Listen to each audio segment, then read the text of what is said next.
Өлкөнүн 6 миллиард доллардан ашык мамлекеттик карызы болсо, анын 4,5 миллиардтайы бул тышкы карыз. Былтыр жыл аягына карата бересенин дал ушул түрү 90 миллион долларга азайган.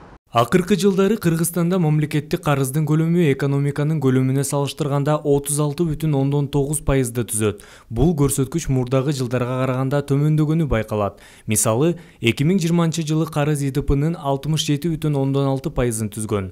Кыргызстандын карызынын көбү тышкы карыз. Башкача айтканда, өлкө акчаны башка мамлекеттерден же эл аралык банктардан алган. Бул тышкы карыздын ичинде эң чоң үлүштү Кытайдын экспорт-импорт банкы ээлейт. Болжол менен 1,59 миллиард доллар. Андан сырткары Азия өнүктүрүү банкы, Дүйнөлүк банк, эл аралык валюта фонду да акча берген.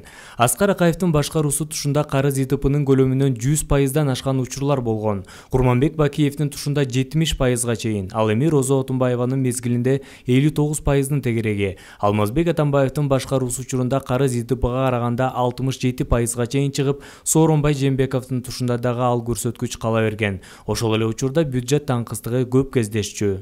Президенттин администрациясынын маалыматтык саясат кызматынын жетекчиси Дайырбек Орунбеков азыркы бийлик тушунда карыз ички дүң өндүрүмүнө карата салыштырмалуу төмөндөгөнүн белгилеген. Буга бюджеттин профицити, башкача айтканда кирешеси чыгашадан көп болуп калган учурлар негиз болду. Маселен, бул көрсөткүч былтыр 2,5% болгон.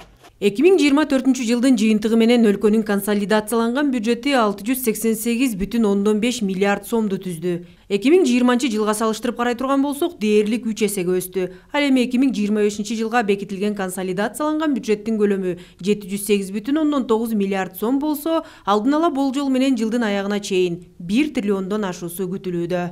Учурда өлкө карызды тиешелүү планга ылайык жана улам жогорулатып төлөө менен ишке ашырууда. 2023 жылы буга 53 миллиард сомдон ашык багытталса, былтыр 60 миллиард сом жумшалды.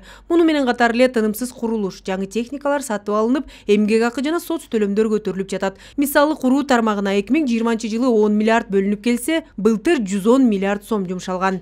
Бизде бир эреже бар болчу, 60%дан ашпаш керек жана ички дүң продукциядан ашпаш керек. Бирок убагында биз көргөндө 100%га чейин деле жеткен күндөр болду, 70%га чейин деле. Бирок бүгүнкү күндө биз карап көрсөк, ошол тышкы карыздын көлөмү ички дүң продукцияга салыштырмалуу болгону бир 37%дын тегереги болуп атат. Бул деген эми себептерин айтып кетсек болот. Бул биринчиден биздин ички дүң продукциябыздын көлөмү өсүп бартат. Мына 1,5 триллион сомго чейин көтөрүлүп калды. Андан тышкары биз деген көрүп атабыз, ушу биздин мамлекетибиз ушул карыздарды, тышкы карыздарды төлөп атканы да көрүнүп атат. Мына жылдап миллиарддап акчалар төгүлүп атат ошо тышкы карыздын. Өлкөнүн тышкы карызынын дээрлик басымдуу бөлүгү 2010-2020 жылдар аралыгында алынган. Алдыда дал ошол береселерди кайтаруунун туу чокусу болгон учур 2025-2027 жылдарга туура келет. Мында жылына берчү төлөм 500 миллион доллардан өйдө болот. Акмарал Сабатар, Алмаз Нурманбетов, Ала Тоо 24.